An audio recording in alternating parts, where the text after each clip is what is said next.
Hello and welcome. I'm Julia Barbaro, host of the Julia and Gino podcast. I'm here with the co-founder of Jake and Gino, my husband and co-host, Gino Barbaro. Julia, special day today. Yeah, how you doing? Excellent. It is my wife's birthday today. She is 39 years old, and she looks amazing because she's lived a quarter of a century with this guy. And I mean, living with me really ages you. You've done it graciously. You've done it wonderfully. I'm proud. It's an honor and a privilege to have you sitting next to me. And by showing my undying love, I'm going to sing you a little song. Oh my gosh. Parla più piano e nessuno sentirà. Il nostro amore lo viviamo io e te. Nessuno sa la verità, neppure il cielo che ci guarda da lassù. Insieme a te. I hope you enjoyed that, Julia. That was great. Just to be clear, 39 was a good age. Okay. You look amazing. Anyway, today's guest, Julia, is Jason Evert. He's a best-selling author of more than 15 books, including How to Find Your Soulmate Without Losing Your Soul. As the co-founder of the Chastity Project with his wife, Kristalina, they've traveled to 6 continents to bring the message of purity to millions of people for more than 20 years. Thank you, Jason, for listening to that, and I want to welcome you to the show. Well, thanks for having me on. I don't even know what to say. I don't know where to go right now. But Jason, I listened to you for many years, and my husband, I just sent him over a couple of your videos, and he was just amazed on your knowledge, on how you speak. And I know one of your topics, obviously, is chastity. And I kind of want to start there before we dive into anything. But I just do want to make a little note, is that Jason wrote 15 books. So he's crushing it. Yeah. I mean, I'm quitting. He's got 8 kids. I've only got 6. He's got 15 books. I've got 5. I mean, what's going on here? I'm pointing it out. Yeah, I'm just pointing it out. Yes. Okay. Thanks, so when the word chastity comes up, what do people normally think of? But what is the real meaning? Yeah, it has got a lot of baggage associated with it. People either think of some like negative, prudish, neurotic attitude toward our sexuality, or they confuse it with celibacy, which means the state of not being married, or they confuse it with just abstinence, which is just the absence of sex. It just seems like a negative, kind of like a void. And so it's got a lot of a cringe effect to the word, but I don't think the word should be avoided because of all the baggage. John Paul II wrote a book called Love and Responsibility, and he said the word chastity needs to be rehabilitated. And so he said chastity can only be thought of in association with the virtue of love. And I think what he meant by that is that the function of chastity is to free love from a utilitarian attitude, meaning to free love from selfishness. Because if I can't say no to my sexual impulses, then saying yes to them means absolutely nothing. And so it's that virtue of chastity or purity of heart that frees me to authentically love, but then it also frees you to know if you're being loved. And how does it do that? I think of a high school girl I met once who was dating this controlling, possessive, abusive older guy, treated her like garbage. I said, sweetheart, you deserve a lot better than him, and just break up with him. And she said, I can't break up. I've given him everything, my virginity, my reputation. I can't let go of everything. And I said, look, I know it's hard, but just tell him no more sex. Watch what happens. She said, okay, I can do that. And she took off her necklace and gave it to me. And she said, he makes me wear this. He's so possessive. I said, okay, I'll throw it away for you. And she left. And in 5 minutes, she came back, happy as can be. She said, I dumped him. I said, well, that was quick. She said, yeah, I told him no more sex, and he slammed his locker shut. He threw a book at me. He said, where's your necklace? She said, I gave it to the chastity guy. And so you see, like, she just tested his love. Like, do you love me? Do you want me? Or do you just want the pleasure you're getting from me? And so it's this virtue of chastity that frees us to love and frees us to know if we're authentically being loved by using sexuality according to God's plan for it. How does a woman find the right man? Well, I think she got to find herself first. I think that's the most important step. A friend of mine says, become the woman of your dreams and you'll attract the man of your dreams. And so the goal is never to like, I got to find the perfect person. Is she the one? Is she the one? Is that the one? Is this the one? Because if we're spending all of our effort and anxiety and energy trying to find some perfect person to attach to, like some host organism, we got it backwards. We got to focus, okay, how do I grow in perfection as myself? How do I grow in the virtues? How do I discover what God is calling me to be? And if I can get busy doing that, I'm most likely to attract the type of person that's going to, be able to build a healthy marriage and family with me. Because if you had one person that was trying to do that, growing in perfection, and another person was just trying to find the perfect person, and then they met, like at first it seemed great. Oh, what a perfect fit. But as the years and months went on, it would get painfully obvious that one of them had invested all of the time in growing in perfection, while the other just wanted somebody attached to. And so we've got to, instead of spending all our effort looking for some perfect person to complete us, we got to look at, okay, who does God want me to be and what does he want me to do? And if we can all just get busy doing that, I think we're more likely to find the person that we hope to find. Jason, isn't it hard and challenging for a lot of people because you're presupposing that we have to love ourselves, love thyself as thy neighbor, and a lot of us don't love ourselves. And it took me a while to actually say, I mean, I know exteriorly I'll tell my wife, yeah, I'm awesome, I rock and all, but deep down inside, we all have trauma, we all feel like we're broken, we all feel like we're fallible. So isn't that where we're going to start? I can't love my wife truly and fully unless I really love myself. And isn't that where it's really challenging for us, a lot of us, to actually think in those terms? Yeah. And I think we need to heal our idea of what love is. Love isn't necessarily liking. Love is not necessarily having an infatuation with yourself. Like, wow, I just think I'm the best thing ever.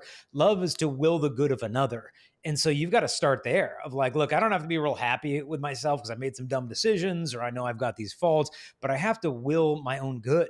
I've got to realize that I deserve to be in relationships that aren't toxic. I've got to realize that if I'm wrestling with something, I'm in kind of a period of desolation in my life, I need real consolation, not the false stuff. So I can't be running to porn and empty relationships and drinking and, just as they call bed rot, where you're just sitting in your bed with a cell phone for hours in a day. I can't run to that stuff. I've got to realize that, okay, I need consolation. Maybe I need to be connected more to my family, to my community, to my parish, to my God. Maybe I need to sleep 8 hours a night at least. Maybe I need to start eating better. Maybe I need to work out 5-6 days a week. Like, take care of those basic things. Love yourself by doing what's good for yourself. And the battles that come, I think, are going to be a lot more manageable. Do you think I'm noticing in my young age of, what did you call me, 39? Yeah, close to 39. But you look more like you're 20. I'm telling you, baby, you're rocking it. Okay, thanks. I'm just going to be honest. Am I 48? Is that how old I am? I don't even know. I think I am. It's just a number. Everyone gives me different ages, so I'm not sure.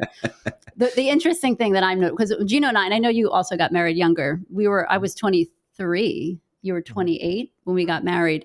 And I'm noticing that lately, a lot of people are not getting married. I mean, they're well into their 30s, sometimes into their 40s.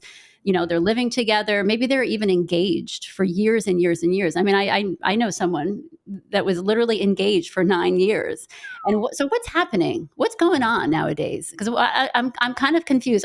Usually I'm in people's face when they do that. I'm like, isn't she annoying. worth It's it? actually embarrassing. Actually, I got to walk away. And I'm like, please stop talking. Leave them alone. Gino. We're at like a real estate conference, and people are like, "Oh yeah, we're engaged." I'm like, "That's amazing. When's the wedding?" Probably in about 5 years. I'm like, Yeah. "Whoa, like, what's going on?"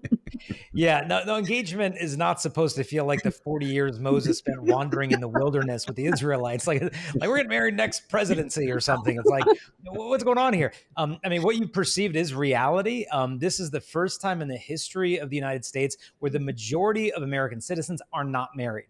This has never happened in the history of our country, where most people in the nation are single. And as you said, they're cohabiting, or they're just putting off marriage in favor of a career first, or this or that. I think a lot of these people are doing it not because they don't value marriage, but because they don't really know if it's a realistic option for them. Because they think, okay, my parents' marriage was a dumpster fire. It was a train wreck. And that is the last thing I want to ever put my kids through. So maybe I just won't have kids. Maybe I won't get married. That's how I'll divorce proof myself, is I'll just never give myself to another. And if I do give myself to someone else, we got to test drive it first. We're going to, shack up, live together for a while, see if that works out. And they kind of get stuck in this rut. And so instead of like deciding into marriage, they end up kind of just sliding into marriage. And as a result, these marriages typically do have a higher divorce rate, do have a higher rate of infidelity and domestic abuse and things like that. And so we've got to realize the solution is real marriage preparation. When the church talks about that, it's not like 6 months before we get married. Okay, we got to engage, we got to call the priest, do the, no. Marriage preparation, according to Pope Francis, begins at birth. And so we need that remote and that proximate and that immediate marriage preparation. But it's got to be going on in junior high and high school. The restoration of marriage as an institution of it. It isn't just a piece of paper. People say, oh, marriage is a piece of paper. Well, if it is, I mean, you got to think, okay, well, people who get married have better sex lives, they live longer, they earn more income, their children are less likely to get involved in poverty, in crime, drop out of school, they're more likely to go on to a 4-year college. So like, if marriage is just a piece of paper, like that's an awesome piece of paper. Like I want that piece of paper. It's not about the paper. It's about the fact that we are created to make a gift of ourselves, not alone. And so only marriage, if you choose to be in a relationship, is that complete gift of self. And so the church's teachings is that the total gift of your body, of sex, should correspond to the total gift of yourself, which is marriage. And that way your body is speaking the truth. I am completely yours. Jason, I can absolutely see about marriage what it's done to my wife, because she is transformed. I mean, the last 25 years has just been an amazing. So I can see that. About being a man, the toxic, when you use the word toxic, I got triggered. The stimulus and response, I hear that word toxic and toxic masculinity. Let's talk about men, because we are at a crisis right now. And I love the video you did about, I'm not talking about this on both sides, 6'5", strapping football player. I think we're confused about what manhood is and how and how we're getting a bad rap nowadays. Yeah, I would say that there is really no such thing as toxic masculinity, because if it was masculine, it wouldn't be toxic. I think what we're dealing with is toxic effeminacy. And what I mean by that is what Aquinas, St. Thomas Aquinas, meant by that. He said effeminacy, not to be confused with femininity, which is a perfection. It's a good attribute for women. Not to be confused with same-sex attraction, which is a totally different topic. Effeminacy, according to Aquinas, is when a man refuses to let go of what is pleasurable in order to do what is arduous or difficult. And so it's an inordinate attachment to pleasure and an aversion from what's challenging. And so if you think about that, I think pornography has essentially effeminized an entire generation of men. They might be all machismo, at the gym, the spray on tan or whatever, and big muscles, like exterior, like looks really macho, got a sharp looking car, beautiful women, but interiorly you have affectively or emotionally a man that's very effeminate, that really doesn't know how to resist what is pleasurable to do what is arduous, difficult, and good. And so that's what's toxic, but it's not masculine. It's the opposite of masculinity. And what's incredible about that, before you ask your question, is that is the essence of life. If you want to excel at anything, you have to give up the short term or that instant gratification and put in the work and do the effort. So if you could translate that over into your everyday. Yeah, but what is the solution? What is the solution behind that? Yeah, well, I think some of the online influencers that have gained a large crowd of young male followers are onto a lot of the truth of these things. Hey, get up earlier, work hard, do ice plunges. They're onto a lot of stuff that's kind of shaking the guys out of their stupor. But it's not that they're going too far. They're just not going far enough. It's just like, okay, conquer the world, but don't conquer yourself. And so we can win this kind of exterior jihad of I lifted more weights, I bought a more expensive car, I got this beautiful girlfriend, I've got my mansion, like exteriorly, I'm conquering the world. But the problem is I haven't conquered myself. I haven't really grown in the virtues. I haven't overcome vice. I'm still a really self-absorbed human person, and I tend to be pretty materialistic and lustful. It's like we're exteriorizing this holy war that needs to be taking place and thinking, okay, I'm winning out there. So if I can't even say no to the smallest temptations, well, that doesn't matter because, I've got a 7-figure bank account. And so we've got to realize it's the interior holy war that makes a man truly masculine. And can you dive into that a little bit farther? I have the question here: how do you become a man? How do you raise young men in this generation? Well, I think God has kind of revealed in our bodies, not only our identities at male and female, but our calling. And so you look at a man's body, and what it tells you is that, okay, that man, he's been given the strength to initiate the gift of life-giving love. It's kind of his calling is stamped into his own anatomy. And so, okay, God has given us strength, and not just physical strength, but what do you use strength for? Well, you use it not only to protect and to guard, and not to dominate, but to serve, and ultimately to sacrifice. And so it's not about conquering a woman for the sake of myself. It's more conquering myself for the sake of the woman. And so that's the proper use of the strength. And also this gift of initiating the gift of life-giving love, not initiating sterile lust or initiating nothing because I'm afraid I might get rejected or I'm going to be all tied down with commitments and burdens, like this false notion of freedom. John Paul II said, freedom exists for the sake of love. It exists to be given away. And if my notion of freedom is like women are a ball and chain and kids are just game over, I'm not free. I've just become a slave to my own selfishness. Happy wife, happy life. One of the stupidest comments and one of the stupidest things I could possibly hear. I despise that. What about you? Tell me why you despise it. Because I can't make you happy. I have to make myself happy, and then from myself being happy, you'll want to be around me. Yeah. And if my only ideal is to make you happy, that's not what part of the relationship is. So, what's your thought on that, Jason? When you hear that? Yeah, I mean, obviously we want our spouses to be happy. Yeah. It's not that Gino's questioning that. Obviously he wants a happy spouse, but just to put it out there, I completely agree with the both of you. And it's me that hates the term more than my husband, but go ahead. Yeah, in this idea of just cower to the wife, give her whatever the heck she wants. And so then you're going to be happy because she's not going to get always angry about you for just constantly giving her whatever she wants. That's a really narcissistic relationship, what's going on there. I've just got to feed whatever she wants and then she'll behave really good and then I'll be happy. It's like, well, no, when you love someone, there's a Bible verse in the book of Proverbs that says, faithful are the wounds of a friend.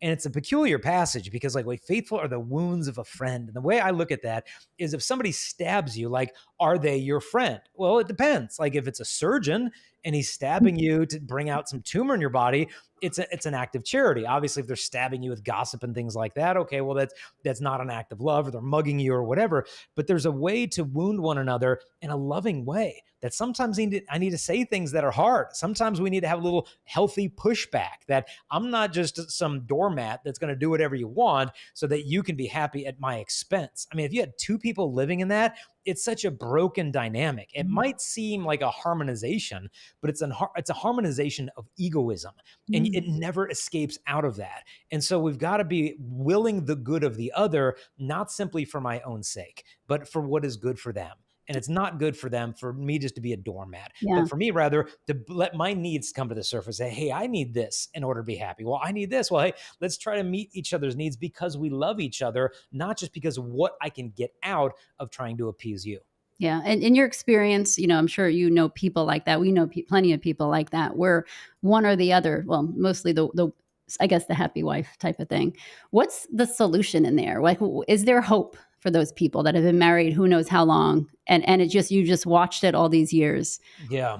I mean, I think what we've got to realize is we got to grow up a little bit and say, okay, I'm responsible for my own happiness.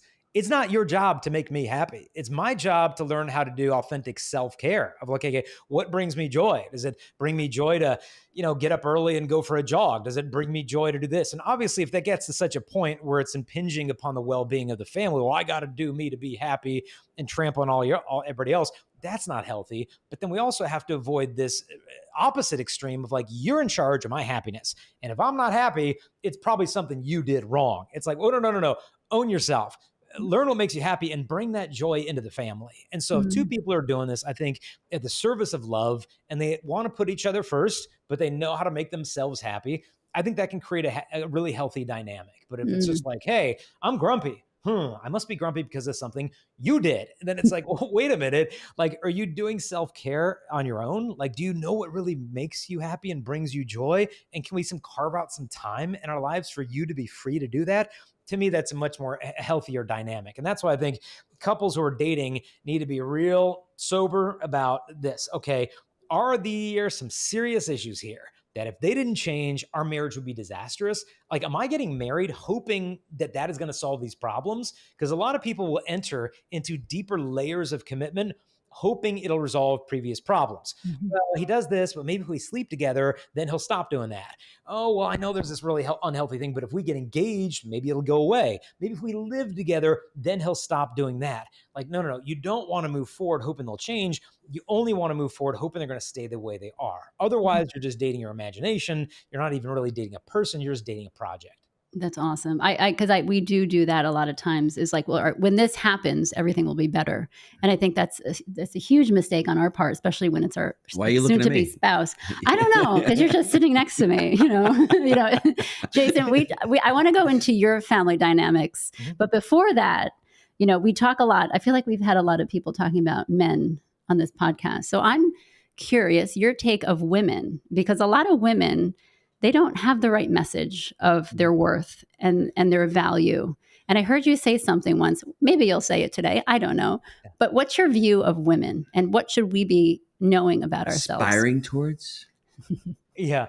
Well, one is I don't think you want to enter a relationship where you need to change who you authentically are to appease the other person. I remember meeting a young woman and she said, "Yeah, my boyfriend, he really gets irritated because of how talkative I am and I'm always laughing and I'm always doing this and I'm into these things. And do you think I should change to keep this guy?"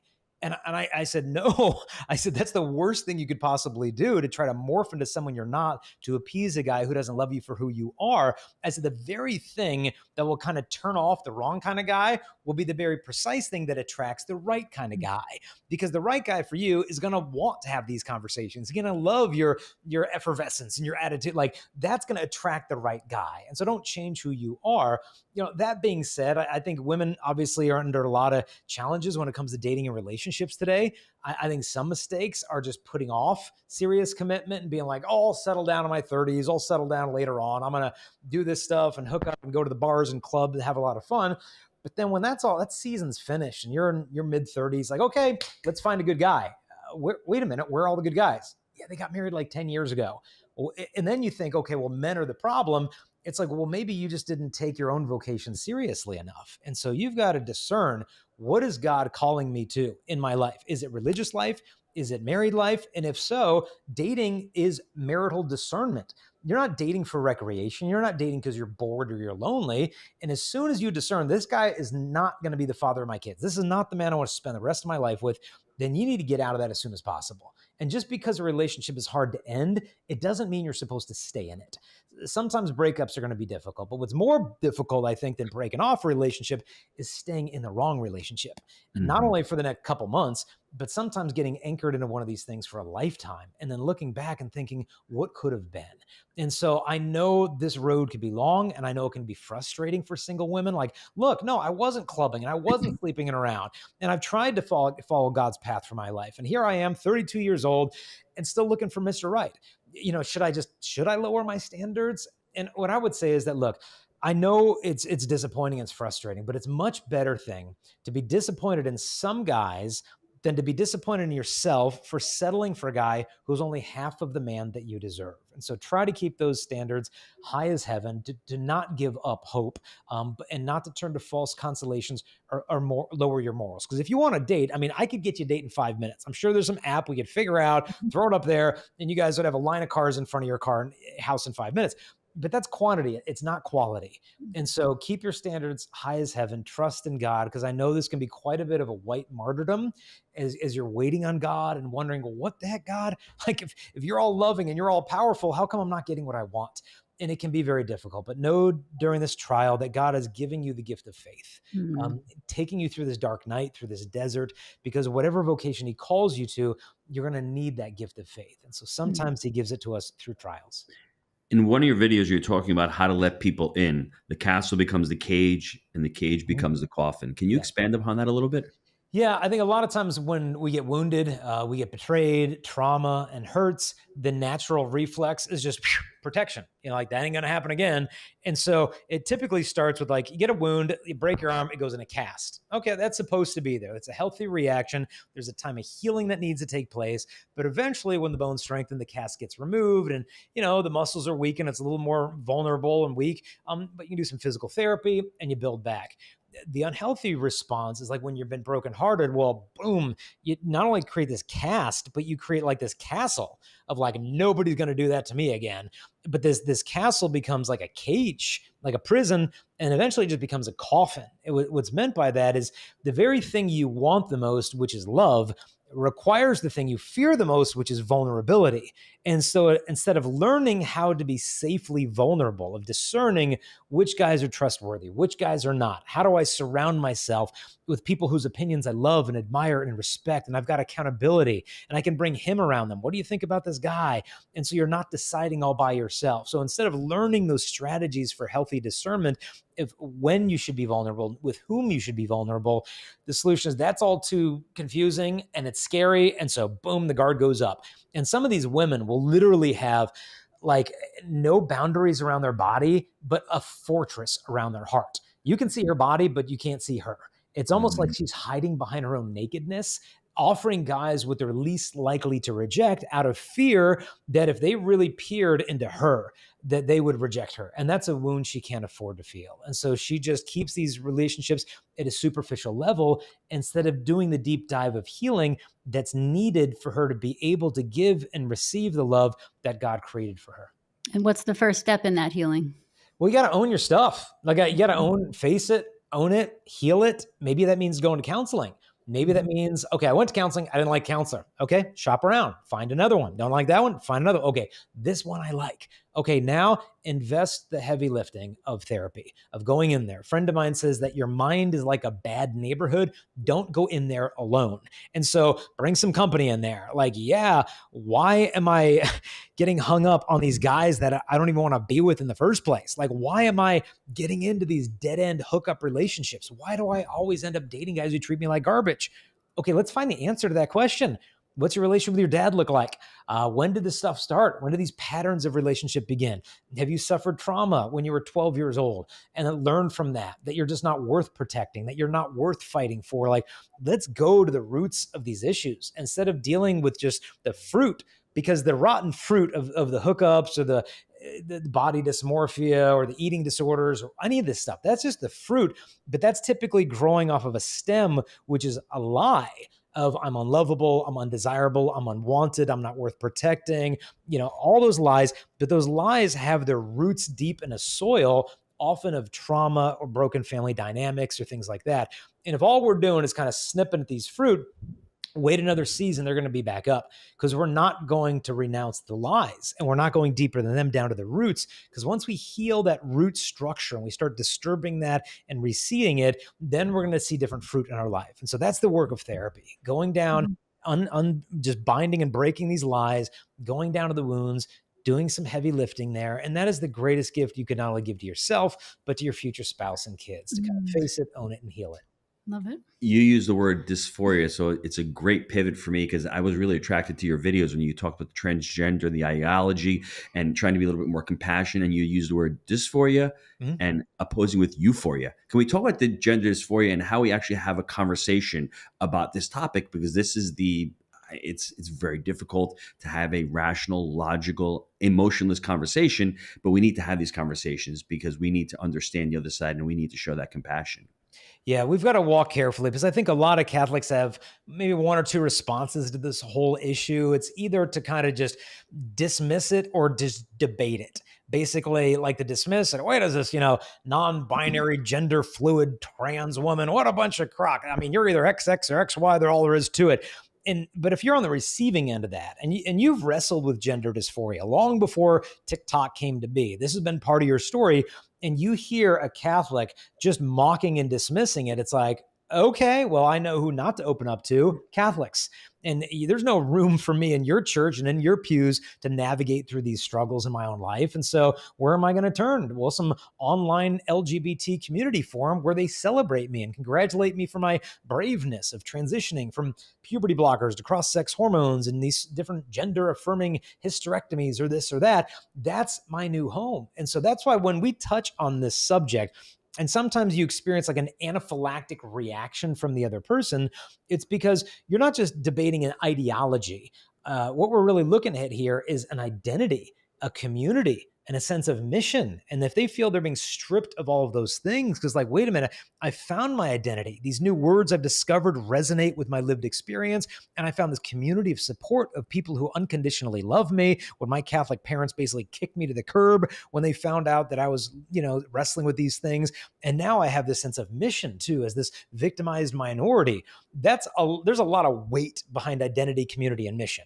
And if they feel that we're stripping all those things away from them, they're likely to just walk, just forget this. You guys are nothing but haters that just want to erase me, and you just wish we were all dead and we didn't exist. And so what we got to do is kind of hit the pause button and listen for a little bit. I know one evangelical pastor, he said, look, if you meet someone who identifies as trans, what do you say to them? You say to them, look, I feel like I'm meeting you in chapter 8 of your life, but I haven't had the opportunities to learn about chapters 1 through 7, but I'd really like to. Can we have coffee sometime? And so let's begin by listening, asking good questions, instead of just saying, oh, this is a debate, let's try to win it. Jason, if the parent's listening to this and they have a child going through gender dysphoria, I mean, what would your suggestions be? How would you have that conversation with that child? Yeah. Well, first off, if we have a website called chastity.com. If you go to chastity.com/gender, you're going to find a whole host of resources, from blogs and podcasts to advocacy groups, from legal organizations to counselors to parental advocacy groups of like, hey, all of our kids are going through this. Let's talk. What strategies are working for you? What strategies have been counterproductive for you? Get plugged into some of these family networks. All that stuff you can find at chastity.com/gender. But as a parent, realize this is going to be a bit of a marathon. It's not going to be a sprint. It's not about telling your kid, hey, here's your wrong, and this is why. Start asking some thoughtful questions. Okay, what do you mean by the word gender? Can you explain that word to me without reference like gender stereotypes? What do you mean by that word? When did you start feeling this way? And you know what? Thank you for telling me about this, because I know that was probably really scary to open up to me, because you're probably afraid that if you told me that I would scream at you and like tell you just need to go to confession for struggling with this. Thanks for confiding in me, but please be patient with me, because a lot of these terms are new for me. And if I stumble across any, I misunderstand you, we're going to work through this together. And I want you to know I love you, and I'm never going to stop loving you. But I'm going to challenge you on some of these thoughts. And I want you to challenge me, like, let's work on this together. They need to hear, okay, this person might not have all the answers, but they're willing to walk with me in love. And in time, we can lovingly challenge some of these belief systems that my body is meaningless and that my body is not me and that the true me is something other than my body. We can work on that integration of the human person. Start bringing up evidence of what puberty blockers and cross-sex hormones do. Evidence of why all the Scandinavian countries that led the way on this have now done an abrupt U-turn and are going in the opposite direction. Why are those countries who've been doing this for decades longer than we have all running in the opposite direction? Are they really? They're really going. They're really changing their. Oh yeah. I didn't know that. Oh, okay. Amsterdam, Sweden, Finland, Norway. The biggest gender clinic in the United Kingdom was just shut down this spring. 35 of their psychologists quit before they even shut down, because they're like, we're not being allowed to explore the deeper psychological issues. We're just supposed to rubber stamp these kids as trans and then transition them, when they actually did an audit of the kids coming in there and found that 98% of them had coexisting comorbidities of different mental health issues. 98% of them. And that stuff of autism, OCD, trauma, depression, none of that stuff was getting taken care of. It's just like, oh, you're trans, let's put you on puberty blockers, cross-sex hormones. 35 of their psychologists quit. One of them actually, before the place was shut down, he was dealing with a group of clients who had transitioned through surgery and were still having a lot of issues in their life.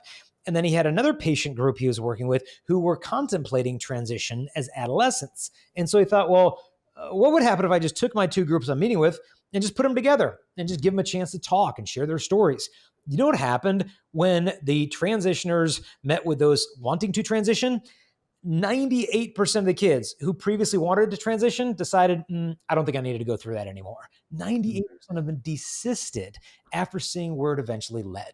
And so there has been a huge U-turn. And granted, it's not a conservative utopia over in Scandinavia by any measure, but they have vastly restricted young people's access to puberty blockers and cross-sex hormones because they realize there is a huge lack of data and all these promises of how psychologically well these kids are going to be afterwards. Now the long-term studies are starting to surface, and the results are, to put it at least, extremely worrisome. Mm. I kind of want to go into your family. All of the stuff we're talking about, you have 8 children, and I know you've talked to how many teens do you think you've always talked to besides your family? Somewhere between 2 and 3 million. Okay. How is it different? You're talking to families, you're helping out these teens, now you have them at home. I know it's the same message, but do you see, like, as you're raising your children, because we have 3 teens, maybe, I don't know what we have. But it's interesting how we have 4. Okay. It's interesting how, you have this view of the world, how they should be. My opinion personally, I don't know if anyone knows this, but I don't think you should date until you're ready to get married. I haven't actually said that out loud to my kids, but that's just what they followed, and I think they're definitely more advanced than I was when I was younger. But how do you talk, you and your wife? Like, what are the dynamics between you and your wife and how you talk to your children about all this? Yeah, I mean, we're pretty outspoken when it comes to dating, that like the purpose of dating is to find a spouse. And so it's pretty pointless to date in high school, because even if you do meet a great person, well, so what? She's going to Louisiana State University next year. You're going to UCLA. What are you going to have, like a long distance 5-year relationship while she's meeting 30,000 college guys, and then she's going to get a job, in Jacksonville, and you're going to get a job in Jackson Hole, Wyoming. Like, what's the long-term likelihood that this thing's going to pan out? These long-term, long-distance relationships usually don't work, but long-term, long-distance friendships typically do. And so I try to explain to that, passively, it's not about just like passively delaying romance. It's about actively building the foundation of lasting love. I sometimes use the analogy that the biggest building in the world is called the Burj Khalifa. It's over in Dubai. And underneath this thing, I mean, it's the sands of the Middle East. But how do they keep this huge structure on sand? Well, hundreds of thousands of tons of concrete. And to me, that's like the foundation of friendship underneath romantic love. And so if we don't take the time to really build that, and we just run, oh, you're cute, he's cute, let's jump in, typically these relationships take off like a rocket and they come down like one. And so we want the teens to see it. We're not trying to like get you not to love. We're just trying to be your allies in building a love that's truly going to last. Wow. I love that. We've been speaking for over 30 minutes. We could talk to Jason. I could talk to him for the next 2 hours. I mean, this has been... Well, I have another question. Oh, you have another question? Yeah. Okay, it's your birthday, so shoot away, baby. I want to know about you and your wife. How long have you been married? 20 years. That's amazing. Okay. 20 years of marriage, you have gone through a lot, and I'm sure everyone looks at you like you got it all together. This guy, Jason, he knows how to be a father. He's talking to 2 million people, 15 books, 8 kids. I mean, the guy is a rock star. Yes. What are you talking about? And so people probably be like, oh, Jason, what is he talking about? Marriage and family life. He's got it all. Do you struggle, Jason? Well, we don't have a perfect marriage because my wife's not perfect. Because if she was perfect, then it's been rough. I feel you, brother. I know exactly from talking from experience. I know what you're saying. Be perfect, yeah.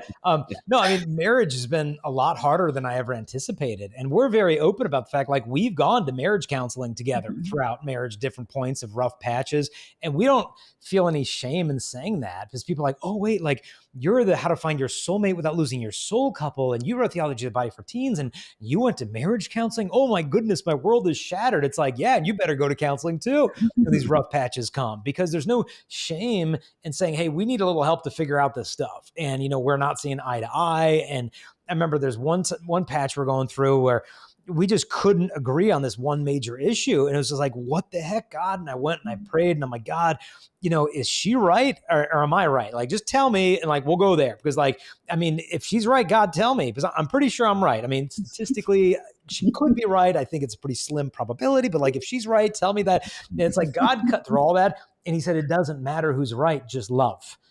And it was such a dissatisfying answer, because I really wanted to hear it from God that I was right. But it like cut through a lot of that stuff of just, this is hard work.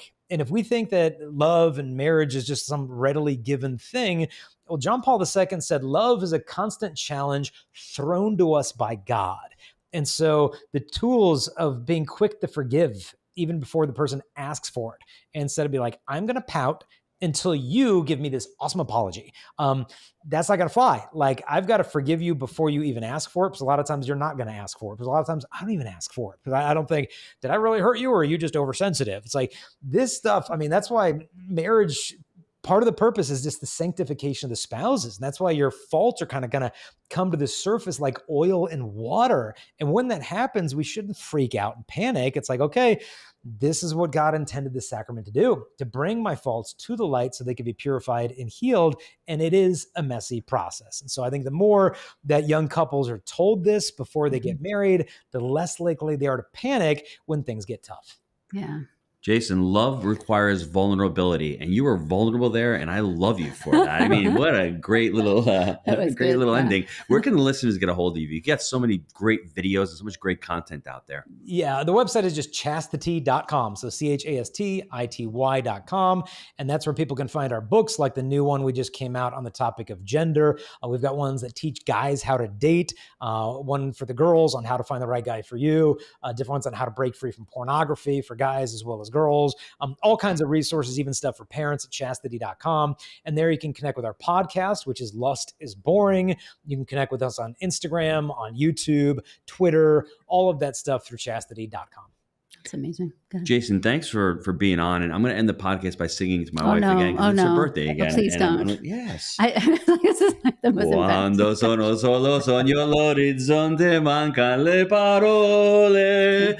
Sì, lo so che non c'è luce in una stanza quando manca il sole. Se non ci sei tu con me, con me. I love you, baby. Happy birthday. Jason, thank you for being on. Chastity.com, everybody. Go check it out. Thanks for having me on. Happy birthday. Thank you, Jason. Thanks, everybody.